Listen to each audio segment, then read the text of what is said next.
Shalom bagi kita semua, saudara-saudari yang terkasih dimanapun berada, apa kabarnya? Kiranya dalam keadaan sehat dan sukacita selalu. Firman Tuhan yang akan saya sampaikan adalah khotbah untuk Minggu Advent yang kedua. Sebelum saya membacakan teksnya, terlebih dahulu kita bersatu di dalam doa. Kita berdoa. Damai sejahtera Allah yang melampaui segala akal, itulah kiranya yang menerangi hati dan pikiranmu untuk mendengarkan firman Tuhan. Dalam Kristus Yesus Juru Selamat dunia. Amin. Firman Tuhan yang hendak kita dengarkan pada Minggu Advent yang kedua, 5 November 2021, tertulis dalam Injil Lukas, pasal yang ketiga, dimulai dari ayat yang pertama sampai ayat yang ke-6, di dalam nama Tuhan Yesus Kristus, demikianlah bunyinya. Dalam tahun ke-15 dari pemerintahan Kaisar Tiberius, ketika Pontius Pilatus menjadi wali negeri Yudea, dan Herodes raja wilayah Galilea, Filipus saudaranya raja wilayah Iturea dan Trakonitis, dan Lisanias raja wilayah Abilene. Pada waktu Hanas dan Kayafas menjadi imam besar, datanglah firman Allah kepada Yohanes anak Zakaria di padang gurun. Maka datanglah Yohanes ke seluruh daerah Yordan dan menyerukan, "Bertobatlah dan berilah dirimu dibaptis, dan Allah akan mengampuni dosamu." Seperti ada tertulis dalam kitab nubuat-nubuat Yesaya. Ada suara yang berseru-seru di padang gurun, "Persiapkanlah jalan untuk Tuhan, luruskanlah jalan baginya." Setiap lembah akan ditimbun, dan setiap gunung dan bukit akan menjadi rata. Yang berliku-liku akan diluruskan, yang berlekuk-lekuk akan diratakan, dan semua orang akan melihat keselamatan yang dari Tuhan. Demikianlah pembacaan firman Tuhan.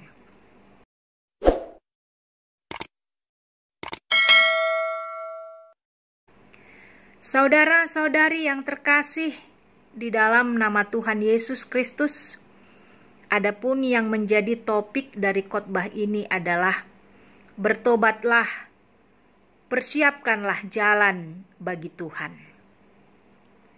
Hari Minggu ini kita mendengarkan seruan Yohanes Pembaptis. Bertobatlah dan berilah dirimu dibaptis, dan Allah akan mengampuni dosamu. Seruan ini mengajak umat pada waktu itu dan juga kita sekarang untuk bertobat. Seruan ini selalu kita renungkan pada masa Advent. Mengapa? Sebab tidak ada cara lain yang lebih baik untuk menyambut kedatangan Kristus selain dengan bertobat. Bertobat berarti menyiapkan jalan untuk Tuhan, meluruskan hati agar selalu berorientasi dan tertuju kepada Tuhan. Bertobat berarti meninggalkan cara hidup lama dan menggantinya dengan cara hidup baru. Bagaimana pertobatan itu dapat kita laksanakan secara konkret? Pertobatan itu dapat diungkapkan dengan mengaku dosa dan menghasilkan buah atau perbuatan yang baik. Mengakui bahwa diri kita berdosa membutuhkan kerendahan hati dan kejujuran, dan tidak selalu mudah. Karena itu kita harus memberi diri sehingga sifat keakuan itu tidak ada lagi. Sikap yang menganggap diri kudus, tidak bersalah, menganggap diri sempurna akan menjadi hilang. Karena di hadapan Allah kita sangat tidak memiliki apa-apa untuk kita sombongkan. Karena semua yang kita miliki adalah merupakan pemberian dari Allah. Injil Lukas terkenal sangat universalisme, yang menonjolkan bahwa keselamatan di dalam Yesus Kristus ditujukan kepada semua bangsa di dunia ini. Dan Lukas tidak melupakan sejarah pada masa itu. Ia mencatat bukti-bukti sejarah pada masa itu bahwa proses perwujudan keselamatan itu dilakukan Allah di tengah-tengah bangsa di dunia ini. Kita bisa melihat dalam perikop ini, dalam ayat 1 dicatat nama-nama para penguasa pemerintahan dan dilengkapi dengan tahunnya. Dikatakan, dalam tahun ke-15 dari pemerintahan Kaisar Tiberius, ketika Pontius Pilatus menjadi wali negeri Yudea, dan Herodes raja wilayah Galilea, Filipus saudaranya raja wilayah Iturea dan Trakonitis, dan Lisanias raja wilayah Abilene. Kemudian Lukas melanjutkan pemberitahuan nama-nama para imam, yaitu Imam Hanas dan Kayafas. Semua nama-nama penguasa pemerintah dan pemimpin agama yang disebutkan Lukas dalam Injil ini tentu adalah orang-orang yang berpengaruh dalam masyarakat dan keagamaan orang Yahudi pada waktu itu. Ketika firman Allah datang kepada Yohanes anak Zakaria, itu artinya dalam perkembangan politik yang terjadi pada saat itu, datanglah firman Allah kepada Yohanes Pembaptis di padang gurun, agar Yohanes juga memberitakan pertobatan kepada mereka, para pemimpin bangsa dan agama. Penyebutan nama-nama para penguasa dan nama-nama pemimpin bangsa dan agama dalam Injil Lukas ingin menunjukkan bahwa masyarakat Yahudi waktu itu tidak bisa berharap banyak kepada penguasa pemerintahan maupun penguasa agama.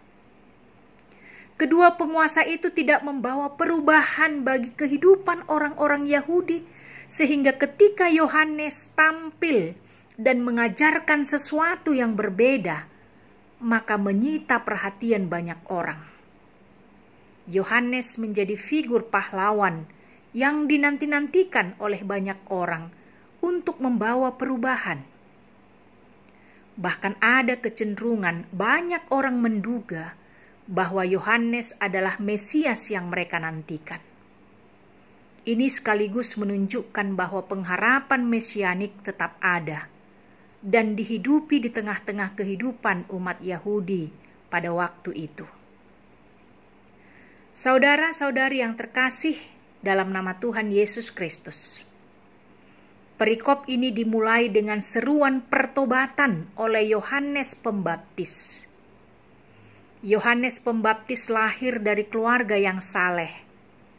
Orang tuanya bernama Zakaria dan Elisabet, yang merupakan keturunan imam. Elisabet juga mempunyai hubungan kekeluargaan dengan Maria, ibu Yesus. Yohanes Pembaptis dicatat sebagai pembuka jalan bagi Yesus. Ia muncul di padang gurun Yudea. Padang gurun merupakan pengingat sejarah bagi bangsa Israel. Tuhan memimpin mereka menuju tanah perjanjian melalui padang gurun. Tuhan memberikan 10 perintah Allah di Gunung Sinai dan disampaikan kepada bangsa Israel di padang gurun. Padang gurun merupakan tempat bersejarah yang mengingatkan mereka akan pimpinan Tuhan. Jalan untuk beroleh keselamatan adalah pertobatan dengan sungguh-sungguh, yaitu perubahan hati yang hasilnya, yang buahnya harus nyata dalam kehidupan sehari-hari.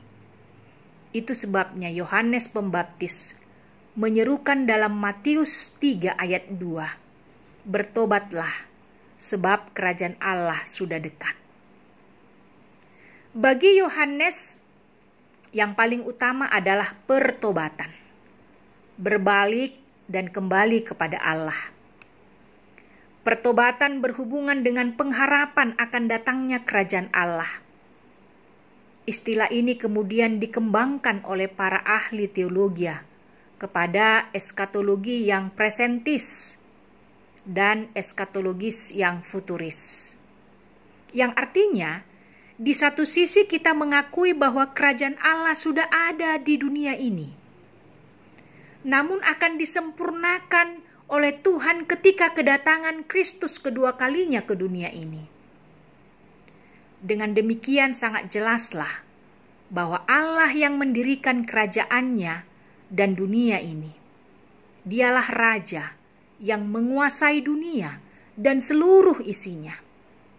Mesias yang datang itu akan mendirikan kerajaannya dan sudah mulai ketika masa pelayanannya di dunia ini sesuai dengan kehendak Bapa yang mengutusnya. Minggu kedua Advent mengajak kita untuk bertobat. Hal ini diserukan dengan sangat jelas dan tegas, bahkan keras oleh Yohanes Pembaptis di padang gurun. Kepada siapa seruannya itu juga sangat jelas tujuannya. Yohanes Pembaptis tidak diam saja, tidak main kompromi, tidak takut, juga tidak dengan cara yang lembut, tidak perhitungan untung rugi atau takut resiko, kehilangan harta, hak, dan kedudukan. Baginya semuanya itu tidak penting. Ia berani mengungkapkan kebobrokan, kejahatan, dan kesalahan yang harus segera diperbaiki. Dengan kata lain, harus bertobat. Bahkan kepada semua orang, apakah orang itu orang biasa, apakah itu para pemimpin bangsa dan agama, apakah orang itu dari kelompok yang terhormat dan disegani, apakah dia seorang pemimpin atau seorang raja sekalipun, kalau salah, ya salah. Orang harus disadarkan akan kesalahan dan dosanya, dan berani untuk bertobat. Karena itu, melalui Minggu Advent yang kedua ini, kita diingatkan untuk mau mempersiapkan jalan bagi Tuhan. Yang pertama, bertobatlah dan persiapkanlah jalan bagi Tuhan. Seruan pertobatan yang disampaikan oleh Yohanes Pembaptis adalah seruan bagi manusia untuk mempersiapkan diri bahwa akan datang Dia yang membersihkan kita dari dosa. Namun demikian Yohanes mempertegas bahwa pertobatan tidak hanya sekedar kata-kata saja, namun pertobatan itu harus menghasilkan buah yang nyata. Bertobat berarti perubahan hati dengan ganti haluan hidup, sehingga orang yang telah bertobat tidak lagi berjalan di jalan yang penuh dengan dosa, namun akan berjalan dalam jalan kudus yang telah disediakan oleh Allah di dalam Yesus Kristus. Bagaimana agar pertobatan itu berbuah? Kita harus bersatu dengan Kristus, tinggal di dalam Kristus. Tidak boleh terlepas atau terputus hubungan dengan Kristus. Ketika kita terputus dan terlepas, ketika kita di luar dari Kristus, maka akan menjadi layu dan kering, tidak menghasilkan buah. Hal ini sangat jelas dikemukakan oleh Yesus dalam perumpamaan tentang pokok anggur. Yang kedua, untuk menyambut Natal dan kedatangannya yang kedua, pada masa Advent yang kedua ini, Tuhan menghendaki kita untuk mempersiapkan jalannya dengan mengadakan perubahan sikap hidup, perubahan sikap hati dalam segala bidang kehidupan kita. Karena jika Ia datang untuk kedua kalinya, Ia datang sebagai hakim. maka yang akan dia lihat bukanlah apakah kita seorang Kristen atau keturunan Abraham atau bukan, melainkan apakah ada buah-buah pertobatan dalam hidup kita atau tidak. Karena kapak telah tersedia pada akar pohon dan siap menebang yang tidak menghasilkan buah.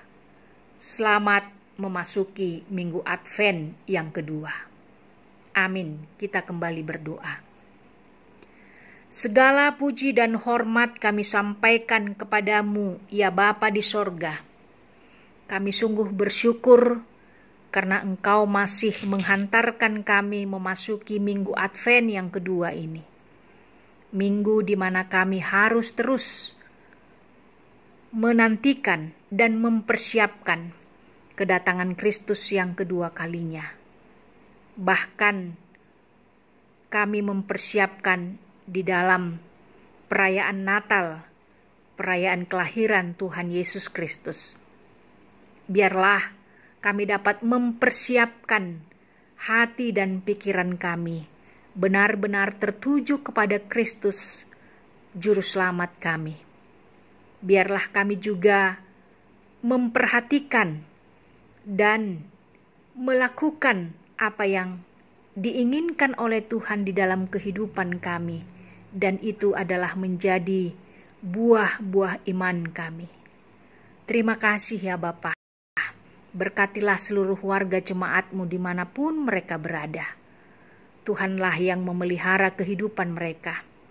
Bagi yang sedang sakit, yang terbaring lemah di rumah sakit maupun di rumah, Engkau yang memulihkan mereka. Berkati obat yang mereka makan, sehingga menjadi proses penyembuhan.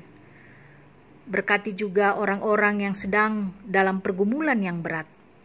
Tuhan memberikan mereka kekuatan dan penghiburan, agar mereka dapat bangkit kembali untuk menjalani kehidupannya, menyambut masa depan bersama dengan Tuhan. Dalam Kristus Yesus kami berdoa kepadamu. Amin.